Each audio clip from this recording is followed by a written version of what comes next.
I've been sitting right here the whole time, and you're asking if you can marry my wife right in front of me? Kevin had lost it. Now it was Jason's turn to stick his nose in things.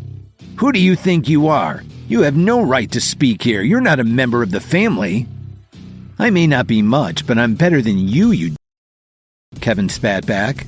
I'll kick your ass, loser. Everyone was upset to see this, but nobody made a move to stop Jason. They were all expecting to see Kevin get beaten up. But Kevin stood his ground very calmly. What are you just standing there for? Hurry up and leave. Jason threw the first punch, but Kevin stepped to the side to avoid it and caught his fist. So, you're going to get violent, are you? Then Kevin twisted Jason's wrist with a move that his friend Emo had shown him back when he was his family bodyguard. Everyone there heard a sharp pop, and Jason let out a loud moan. Why have you always been such a douche to me? Jason felt like one of his ribs might be broken. He sat on the floor yelling in pain as he held his wrist. Just then, Dorothy walked up to Kevin and slapped him in the face. How dare you ruin Grandma's birthday? Dorothy was furious. After all that we've done for you, this is how you repay us? Get out, now! By now, Jason was slowly standing up with a little help. Oh, he's not getting off so easy. You're a dead man. Jason pulled out his phone, scrolled through his contacts, and made a call. But Kevin wasn't paying any attention to Jason. He was staring blankly at Dorothy. His penetrating stare made her uneasy. He finally spoke. Lily and I have been married for 2 years. Things have been hard while I tried to get back on my feet, but I thought we still had a pretty good relationship. He began to smile before he continued. Maybe it's my fault that everyone here looks down on you and Lily. Maybe I deserve that slap. I don't know.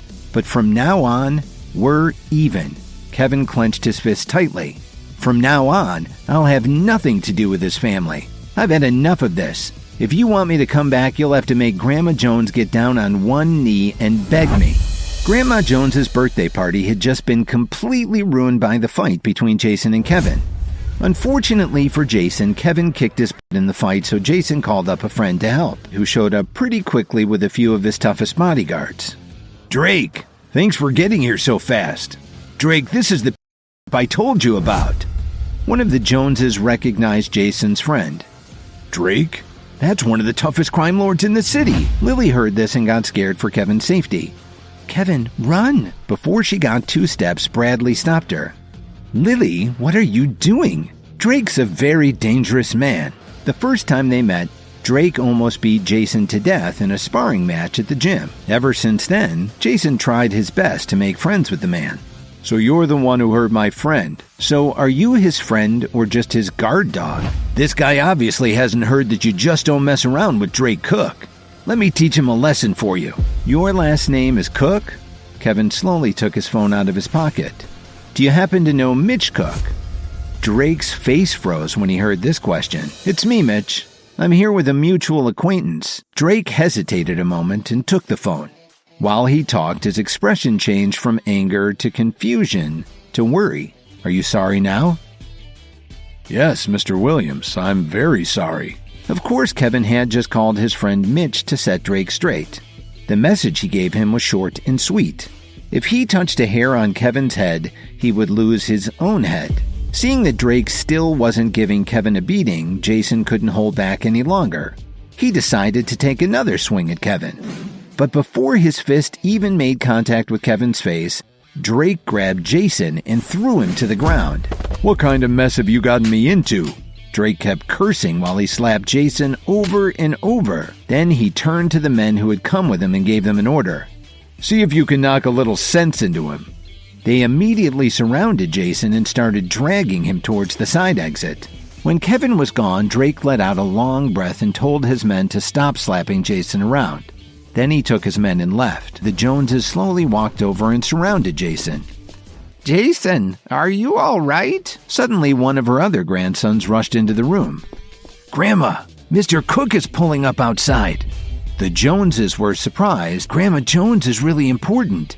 Even someone as powerful as Mitchell Cook has come to see her on her birthday. Miss Jones, may I ask if Kevin is here? I'm sorry, Mr. Cook. Kevin has already left. Oh, well, since Kevin isn't here, I won't take much of your time. I understand that today is your birthday. Please accept this small gift. Cook snapped his fingers and one of his bodyguards walked up and placed the gift on the table. When the Jones family arrived home after the disastrous birthday party, one of the young Jones men announced from the doorway, "Grandma, President Wright of West Chicago International has arrived." "Hello, Mrs. Jones." About a dozen bodyguards followed Adriana as she strode into the Jones family mansion. Adriana searched the room with her eyes. "Mrs. Jones, is Kevin here today?" "I'm sorry, President Wright. Kevin isn't here at the moment." "Since Kevin isn't here, I won't take up any more of your time." Adriana motioned for one of her bodyguards to place a beautifully wrapped gift box on the table.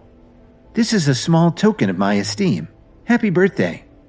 After saying this, Adriana turned around and left with her entourage. Jason's face fell, and he wasn't the only one in the room who looked shocked. "Someone go get Kevin and bring him back here." Lily reacted first and immediately rushed out of the room. Bradley followed closely behind her. As she walked, she dialed Kevin's number. He answered after a couple of rings, and she asked excitedly, "Where are you?" "I'm on my way home. Don't worry, Lily. I'll go and pack my things. I'll be gone by the time you get home." "No, please wait for me. I'm on my way." When Bradley saw her getting into a taxi, he hurried to the parking lot and jumped in his car. Half an hour later, Lily arrived at home. When she got out of the cab, she was surprised to see Bradley running towards her. Bradley grabbed Lily's wrist and asked her, "Lily, what are you doing here? Come back with me. Grandma is about to make an announcement to everyone about our marriage. I'm not going with you." "Are you here to see Kevin? But he's out of your life now.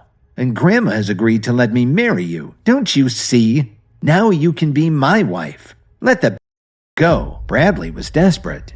His only way into the Jones family was through Lily. After that, he planned on taking advantage of Grandma Jones's love for him. Then he could use the Jones family fortune to help him make a comeback. "Bradley, I've been married to him for 3 years. Do you think I could have spent that much time with him if I didn't have some feelings for him?"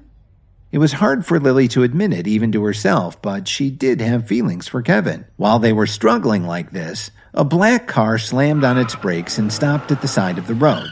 Dorothy quickly got out. Bradley looked in Dorothy's eyes and then turned to Lily. "It's still very hot outside. Why don't you and Lily get in the car and cool off? Then you can talk some sense into her." Bradley grinned as he got into the driver's seat and locked the doors. What Dorothy and Lily didn't know was that Bradley had put child locks on the car door. They wouldn't be able to leave. The black car slowly drove away. Kevin, who had been watching from the window, saw everything. An hour later, Bradley parked outside of an ominous house and brought a rope over to tie both Dorothy and Lily up before bringing them inside. "You really ought to save your strength. Even if you scream until you're hoarse, no one will hear you." "What? Didn't you buy the Dream Lover necklace for me?" "Ha! Lily, you're not that special. I was just toying with you." Hi, Kevin here. If you are wondering what happens next, then download the Pocket FM app and listen to the exciting episodes of Insta Empire now with the link in the description.